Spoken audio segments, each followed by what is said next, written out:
Assalamualaikum warahmatullahi wabarakatuh. Selamat pagi kepada Ibu Endah Puspitasari SEMM, dosen pengampu pada mata kuliah Sistem Informasi Manajemen.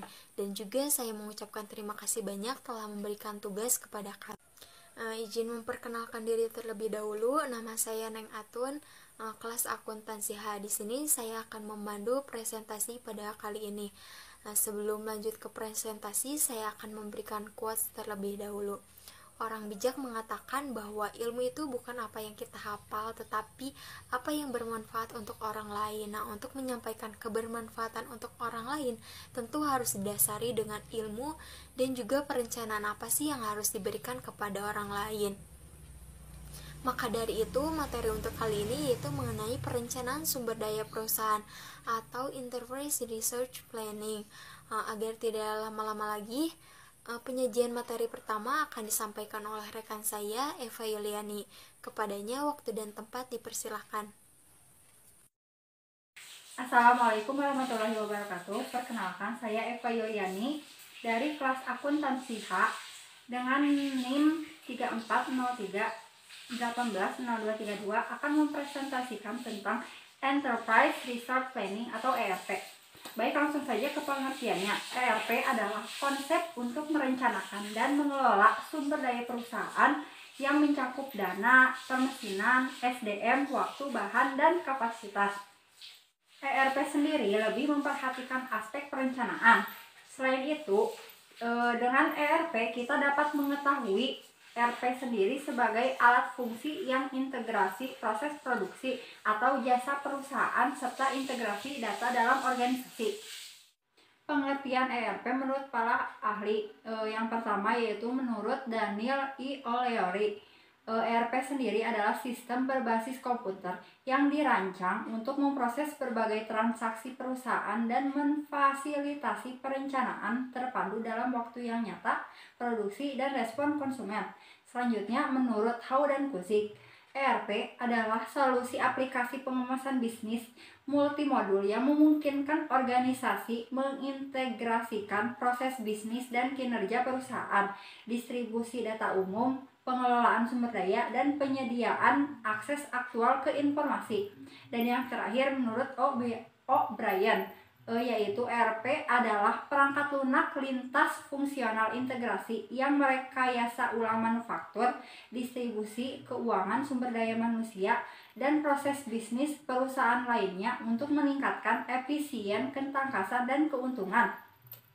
Penerapan ERP sendiri adalah bagian dari infrastruktur perusahaan dan sangat penting untuk kelangsungan hidup perusahaan.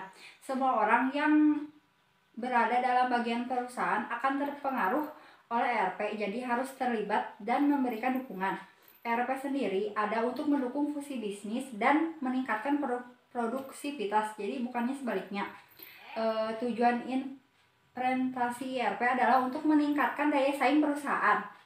Contoh ERP yang pertama adalah Sales Order Processing, yaitu semua organisasi komersial mendapatkan keuntungan dari sumber daya dari penjualan mereka.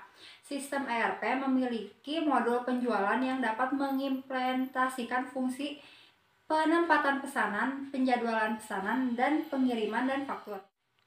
Yang kedua adalah Processing, yaitu sistem ERP yang memiliki modul pembelian yang dapat mempercepat proses pembelian bahan baku dan peralatan lain yang diperlukan. Sistem ini mengotomatiskan proses identifikasi calon pemasok, negosiasi harga, pembelian, dan proses penagihan. Yang ketiga adalah produksi planning, yaitu modul produksi yang berguna untuk membantu merencanakan dan mengoptimalkan kapasitas produksi, suku cadang, komponen, dan sumber daya material. Ini dapat dilakukan karena dalam modul tersebut terdapat data produksi historis dan perkiraan penjualan. Selanjutnya yang keempat adalah Financial Accounting. Modul akuntansi keuangan pada sistem ERP adalah inti dari semua sistem yang terkandung dalam perangkat lunak ERP. Dalam modul ini semua data keuangan dikumpulkan dari berbagai departemen fungsional, maka itu akan menghasilkan laporan keuangan. Selanjutnya yaitu Human Resource. adalah modul sumber daya manusia dalam sistem ERP yang dapat mengelola sumber daya manusia dan modal manusia. Modul ini secara berkala memeriksa database karyawan yang lengkap, termasuk informasi kontak, detail gaji, kehadiran, evaluasi kerja, dan promosi. Baik, sekian presentasi dari saya. Mohon maaf apabila ada kesalahan. Materi selanjutnya akan dilanjutkan oleh rekan saya. Dipersilakan. Assalamualaikum warahmatullahi wabarakatuh. Perkenalkan, nama saya Imas dari kelas akuntansi H dengan NIM 3403180237. Di sini saya akan menjelaskan mengenai contoh ERP. Yang pertama itu adalah Sales Order Processing. Semua organisasi komersial mendapatkan keuntungan dan sumber daya dari penjualan. Sistem ERP memiliki modul penjualan yang dapat mengimplementasikan fungsi penerapan pesanan, penjadwalan pesanan, pengiriman, dan faktur. Dan yang kedua itu adalah purchasing. Sistem ERP memiliki modul pembelian yang dapat mempercepat proses pembelian bahan baku, peralatan, dan lain hal sebagainya yang dapat dibutuhkan. Sistem ini mengoptimalisasikan proses identifikasi calon pemasok, negosiasi harga, pembelian, dan proses penagihan. Yang ketiga itu adalah production planning, modul produksi yang berguna untuk membantu merencanakan mengoptimalisasikan kapasitas produksi, suku cadang, komponen, dan sumber daya material. Dan yang keempat itu adalah financial accounting. Modul akuntansi keuangan pada sistem ERP adalah inti dari semua sistem yang mengandung dalam perangkat lunak ERP. Dalam modul ini, semua data keuangan dikumpulkan dari berbagai departemen fungsional, maka ini akan menghasilkan laporan keuangan. Dan yang terakhir itu adalah human resource. Modul sumber daya manusia dan sistem ERP dapat membantu mengolah sumber daya manusia dan modal manusia. Modul SDM ini secara berkala memeriksa database karyawan yang lengkap, termasuk informasi kontak, detail gaji, kehadiran, evaluasi kerja, dan promosi. Adapun jenis-jenis software ERP yang pertama itu adalah offline, on-premise. Software ini untuk mempersiapkan server sendiri karena aplikasi dan database akan dipasang di server itu sendiri. Artinya memerlukan staf IT sendiri untuk mengelola server tersebut. Pastikan staf IT-nya itu melakukan pengamanan yang baik seperti antivirus, lain hal sebagainya. Terkadang jalan ini bisa jadi pilihan untuk Anda yang tidak suka dengan sistem lisensi yang harus mengeluarkan biaya setiap bulannya untuk menyewa server di vendor software ERP tersebut. Kedua itu adalah hybrid. Sistem ini tetap memerlukan server di kantor, tetapi bedanya adalah konektivitas internet yang tersedia di server memungkinkan untuk mengakses data di luar kantor melalui internet. Bahkan ada vendor yang menyediakan jasa mirroring agar dapat terbackup di cloud yang mencegah hal yang tidak diinginkan seperti terkena virus. Yang ketiga itu adalah cloud. Jenis software ERP yang satu ini adalah evolusi keinginan dari semua konsumen karena serba praktis. Salah satu keunggulan metode ini adalah kepraktisannya. Tidak perlu pusing dengan pengolahan server dan jaringan kantor, tidak perlu membayar paket internet dengan status IP. Setelah melakukan pembayaran tinggal login dan bisa langsung dipakai. Nah, dan selanjutnya itu adalah software sistem cloud ERP terbaik untuk perusahaan. Pengertian ERP adalah suatu cross-functional atau sistem informasi yang diperuntukkan bagi perusahaan manufaktur maupun jasa guna mengintegrasikan proses bisnis dalam pabrik, logistik, distribusi, akuntansi keuangan, dan sumber daya manusia. Sistem EPR Indonesia merupakan top 10 vendor software ERP terbaik di Asia Tenggara.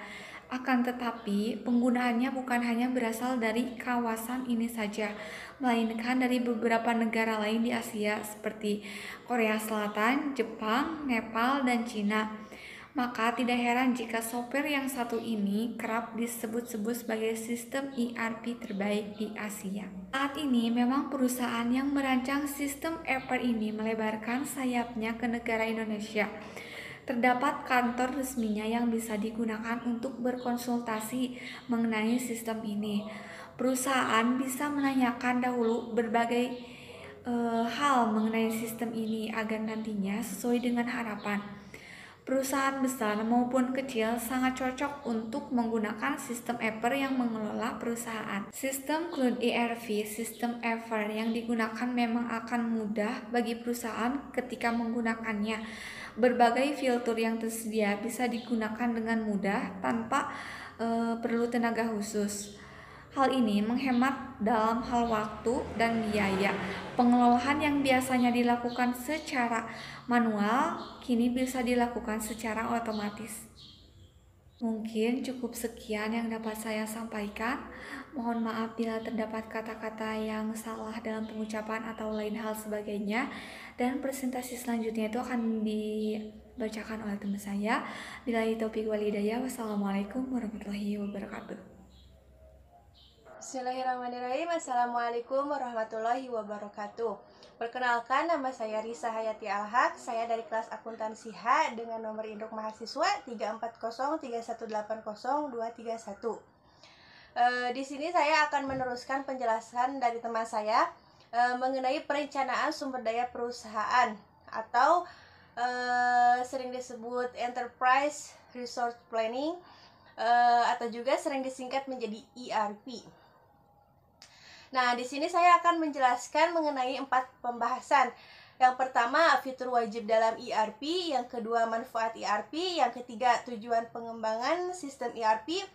Dan yang keempat, keuntungan menerapkan ERP. Nah, yang pertama, fitur wajib dalam ERP.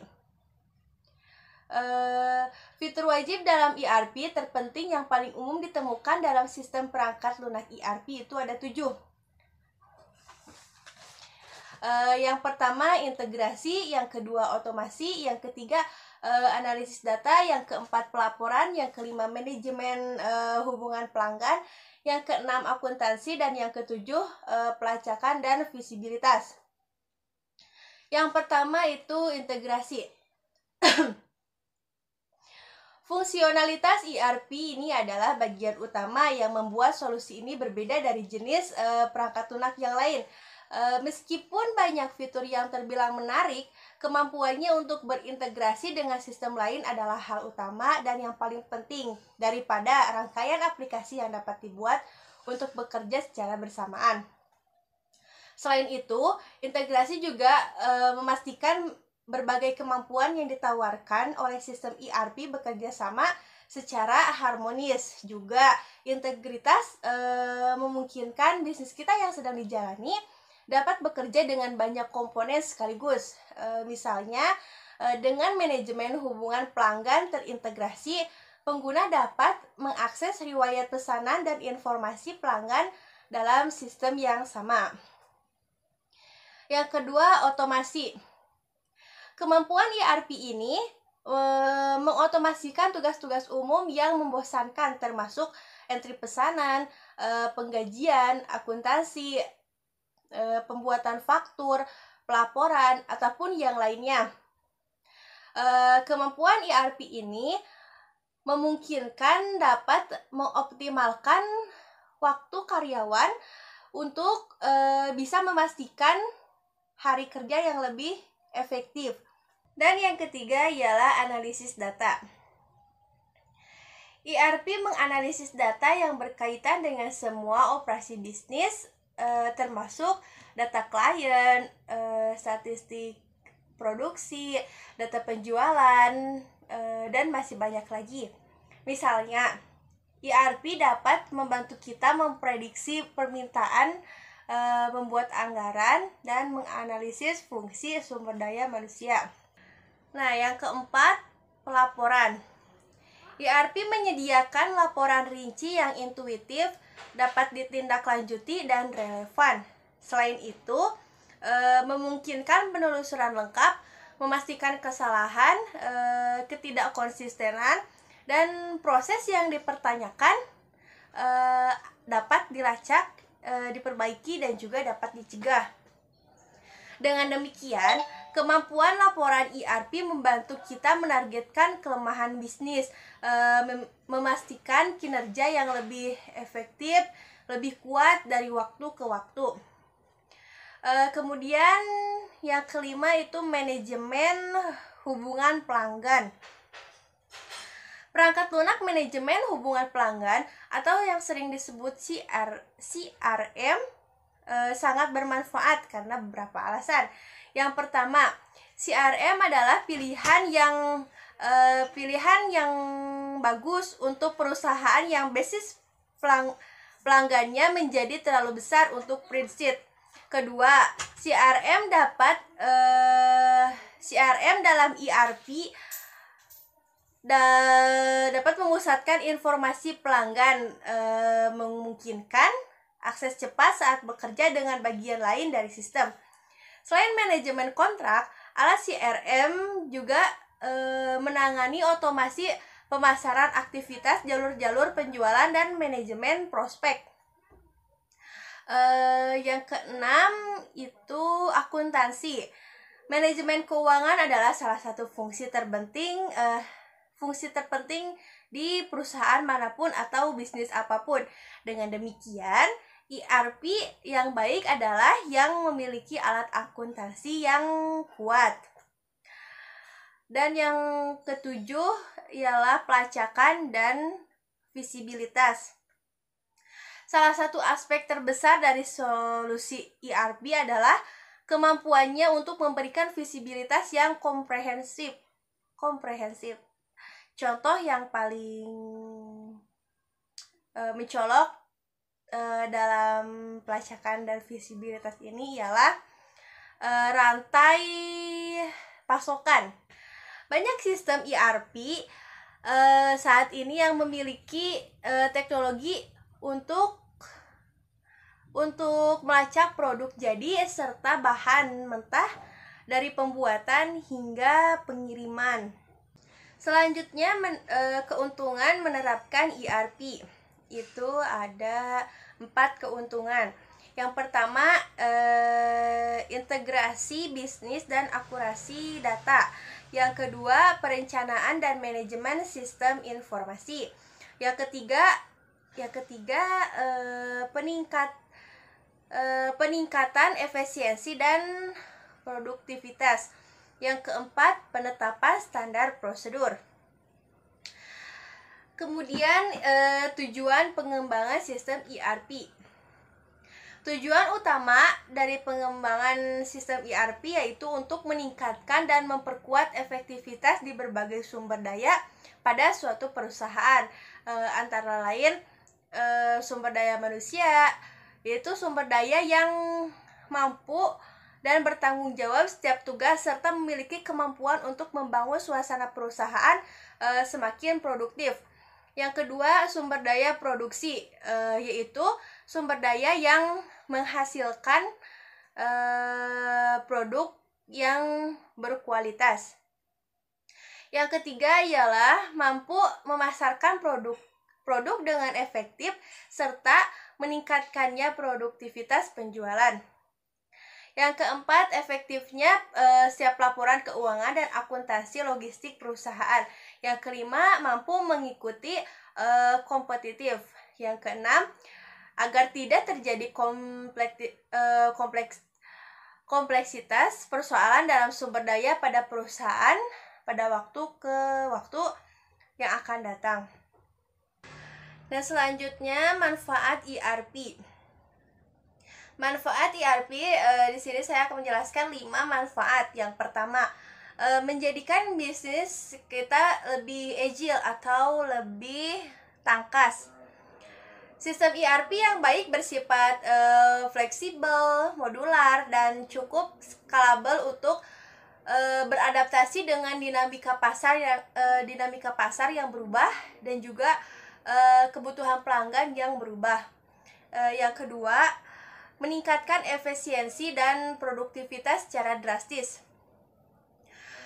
Spreadsheet yang tidak efisien, alur kerja manual, dan software berbasis desktop dapat menghambat pertumbuhan bisnis. Maka dapat disarankan perusahaan menggunakan sistem ERP cloud. Yang ketiga itu menghemat biaya yang tidak perlu. Menjalankan bisnis dengan sistem ERP menciptakan efisiensi yang membuat bisnis lebih ramping biaya seiring pertumbuhannya. Nah, yang keempat, meningkatkan keamanan dan aksesibilitas. Menggunakan sistem ERP juga dapat meningkatkan keamanan dan aksesibilitas perusahaan sekaligus mengurangi risiko dan biaya. Dan yang terakhir, yang kelima itu mengembangkan bisnis. Sistem ERP dapat menghilangkan ketidakefisienan, waktu yang terbuang, sumber daya yang terbuang percuma. Maka sumber ERP dapat memperdayakan bisnis untuk berkembang dan lebih optimal. Sekian, terima kasih. Assalamualaikum warahmatullahi wabarakatuh. Assalamualaikum warahmatullahi wabarakatuh. Perkenalkan, nama saya Neng Atun, NIM 3403180230, kelas akuntansi H. Di sini saya akan memaparkan materi selanjutnya. Materi selanjutnya ada pentingnya menggunakan sistem ERP untuk bisnis Anda.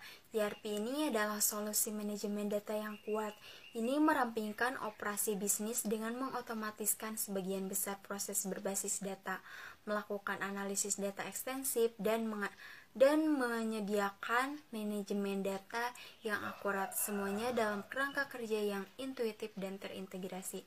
Menggunakan ERP memang tidak bisa dikatakan murah, namun jika bisnis Anda membutuhkan solusi menyeluruh untuk operasional bisnis, menggunakan ERP adalah solusi terbaik untuk mengoptimalkan proses yang ada. Jika Anda merasa belum siap untuk menggunakan sistem ERP, Anda bisa menggunakan software akuntansi dan pengelolaan operasional bisnis yang sederhana seperti Accurate Online. Accurate Online adalah software akuntansi berbasis cloud yang memiliki fitur terlengkap seperti fitur pembukuan dasar, kustomisasi faktur, multi-departemen, multi-gudang, proses rekonsiliasi otomatis, manajemen inventory, pengelolaan pajak terlengkap, integrasi dengan software lain, otomasi lebih dari 200 jenis laporan keuangan, dan masih banyak lagi. Materi selanjutnya yaitu implementasi ERP. Implementasi sistem ERP itu tergantung pada ukuran bisnis, ruang lingkup dari perubahan, dan peran serta pelanggan. Perusahaan membutuhkan jasa konsultasi kustomisasi dan juga jasa pendukung. Migrasi data adalah suatu aktivitas terpenting dalam menentukan kesuksesan dan implementasi ERP. Sayangnya, migrasi data merupakan aktivitas terakhir sebelum fase produksi. Langkah strategi migrasi data yang dapat menentukan kesuksesan implementasi ERP yaitu yang pertama, harus mengidentifikasi data yang akan dimigrasi, menentukan waktu dari migrasi data, membuat template data, menentukan alat untuk migrasi data, memutuskan persiapan yang berkaitan dengan migrasi data, dan juga menentukan pengarsipan data. Selanjutnya ada tips memilih ERP. Ada beberapa tips bagaimana cara memilih ERP yang sesuai bagi perusahaan. Yang pertama ada knowledge and experience. Knowledge adalah pengetahuan tentang bagaimana cara sebuah proses seharusnya dilakukan jika segala sesuatunya berjalan lancar. Experience adalah pemahaman terhadap kenyataan tentang bagaimana sebuah proses seharusnya dikerjakan dengan kemungkinan munculnya permasalahan. Knowledge tanpa experience akan menyebabkan orang membuat perencanaan yang terlihat sempurna tapi kemudian terbukti tidak bisa diimplementasikan. Experience tanpa knowledge bisa menyebabkan terulangnya atau terakumulasinya kesalahan dan kekeliruan karena tidak dibekali dengan pemahaman yang. Selanjutnya ada metodologi seleksi. Ada struktur proses seleksi yang sebaiknya dilakukan untuk memenuhi kebutuhan perusahaan dalam memilih ERP. Proses seleksi ini tidak harus selalu rumit agar efektif. Yang penting terorganisasi, fokus, dan simple. Proses seleksi ini biasanya berkisar antara 5 sampai dengan 6 bulan sejak dimulai hingga penandatanganan order pembelian ERP. Yang ketiga ada analisa strategi bisnis. Bagaimana sih level kompetisi di pasar dan apa harapan dari customer? Kemudian, adakah keuntungan kompetitif yang ingin dicapai? Apa strategi bisnis perusahaan yang objektif yang ingin dicapai? Bagaimana proses bisnis sekarang yang berjalan vs proses bisnis yang diinginkan? Adakah proses bisnis yang harus diperbaiki? Apa dan bagaimana prioritas bisnis yang ada, dan adakah rencana kerja yang disusun untuk mencapai objektif dan prioritas tersebut? Target bisnis seperti apa yang harus dicapai dan kapan? Yang keempat adalah analisa people.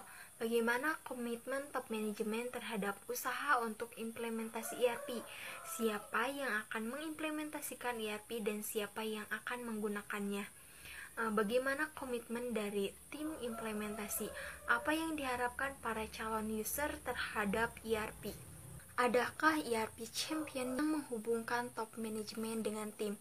Adakah konsultan dan dari luar yang disiapkan untuk membantu proses persiapan? Yang kelima, analisa infrastruktur.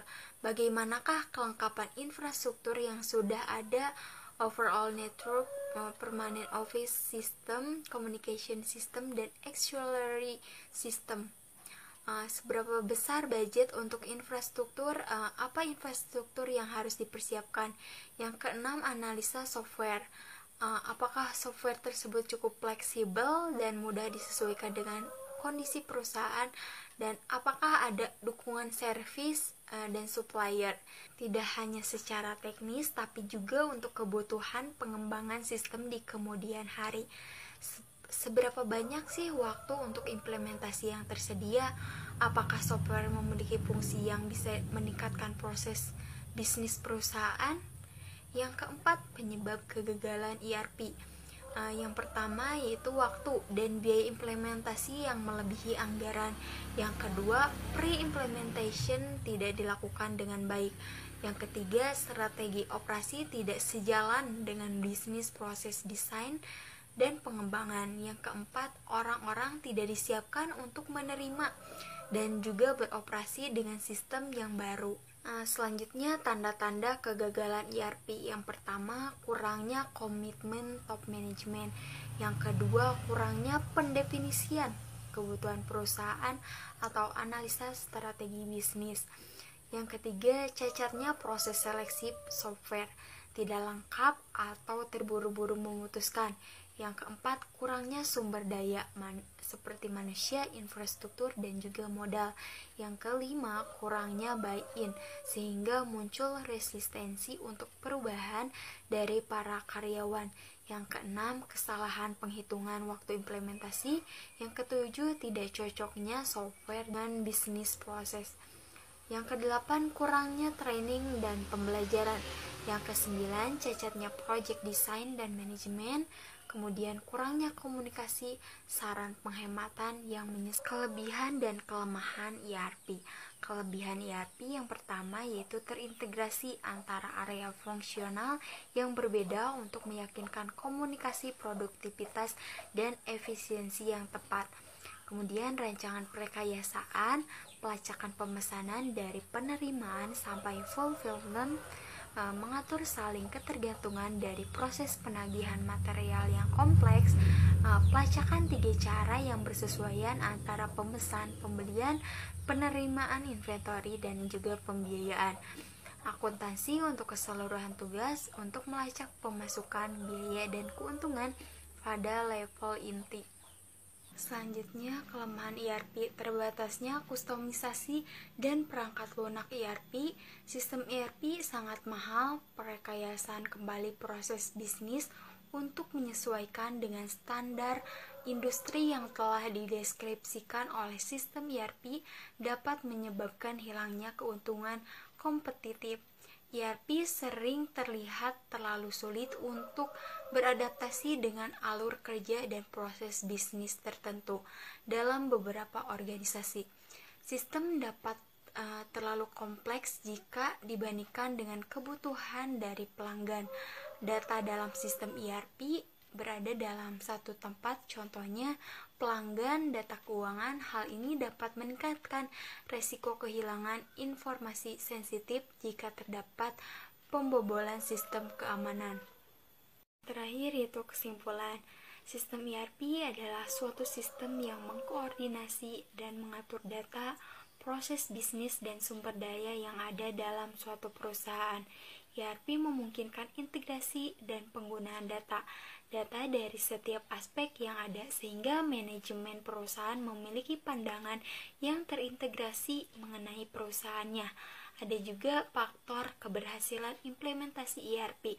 Yang pertama, proses pembuatan keputusan. Yang kedua, ruang lingkup proyek implementasi ERP. Yang ketiga, teamwork. Yang keempat, manajemen perubahan. Yang kelima, tim implementasi dan eksekutif. Terima kasih atas perhatiannya. Mohon maaf apabila banyak kekurangan. Demikian akhir presentasi dari kami. Semoga bermanfaat. Wassalamualaikum warahmatullahi wabarakatuh.